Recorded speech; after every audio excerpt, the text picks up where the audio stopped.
There is one question that emerges over and over again in the spiritual life. What's holier, to pray or to work? To be involved in the world with all its pains and troubles, or to withdraw from it to meditate on the next one? The desert monastics of the 2nd century had a very clear and cogent answer to that question.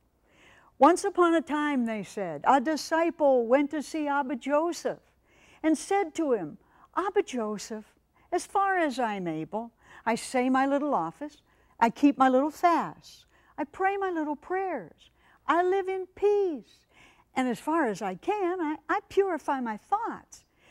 What else can I do to be holy? Then Abba Joseph stood up. He stretched his hands toward heaven. His fingers became like 10 torches of flame, and he said to him, why not be turned completely into fire? The meaning is clear, isn't it? The danger in the contemplative life is that it may become only one half of the spiritual life. The danger is that prayer, contemplation, will be used to justify distance from the great questions of life. That contemplation will become an excuse to let the world go to rot. That's a sad definition of the spiritual life, and at base, a bogus one. Contemplation is not for its own sake. To live a contemplative life, to be spiritual, does not mean that we spend life in some kind of sacred spa designed to save us from having to deal with the down and dirty parts of life. The contemplative life is not spiritual escapism. Contemplation is immersion in the God who created the world for all of us. The mystics of every major religious tradition remind us of that always. Within the cave of the heart, God dwells, Hinduism tells us. Buddha is omnipresent in all places, in all beings, in all things, in all lands, the Buddhist master says. Where can I go to flee from your presence, the Jewish psalmist prays. Whithersoever you turn, there is the face of God, Islam teaches. And Christianity reminds us always, ever since the creation of the world, God's invisible nature has been clearly perceived in the things that have been made. But that's the point. If all things are of God, then all things demand, deserve justice. Indeed, the teachings are traditional and the teachings are clear. God is not contained in any one people, in any one tradition. And that's why the contemplative responds to the divine in everyone. God wills the care of the poor as well as the reward of the rich. So therefore must the true contemplative. God wills the end of oppressors who stand with a heel in the neck of the weak. So does the real contemplative. God wills the liberation of human beings. So will the true contemplative. God desires the dignity and full development of all human beings. Thus, God takes the side of the defenseless. Thus must the genuine contemplative. Otherwise, the contemplation is not real, cannot be real, will never be real. Because to contemplate the God of justice is to be committed to justice. The true contemplative, the truly spiritual person, then, must do justice, must speak justice, must insist on justice. And they do. Thomas Merton spoke out against the Vietnam War. Catherine of Siena walked the streets of the city feeding the poor. Hildegard of Bingen preached the word of justice to emperors and to popes. Charles de Foucault lived among the poor and accepted the enemy. Benedict of Nursia sheltered strangers and educated peasants. And so must we do Whatever justice must be done in our own time if we claim to be serious about really sinking into the heart of God. A spiritual path that does not lead to a living commitment to the coming of the will of God everywhere, for everyone, is no path at all.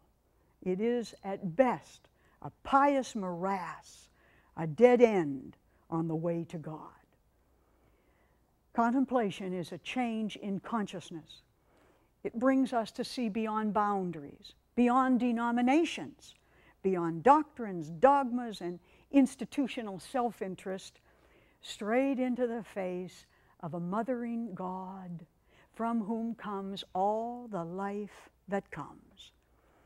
To claim to be aware of the oneness of life and not to regard all of it as sacred trust is a violation of their very purpose of contemplation, the immersion in the God of life.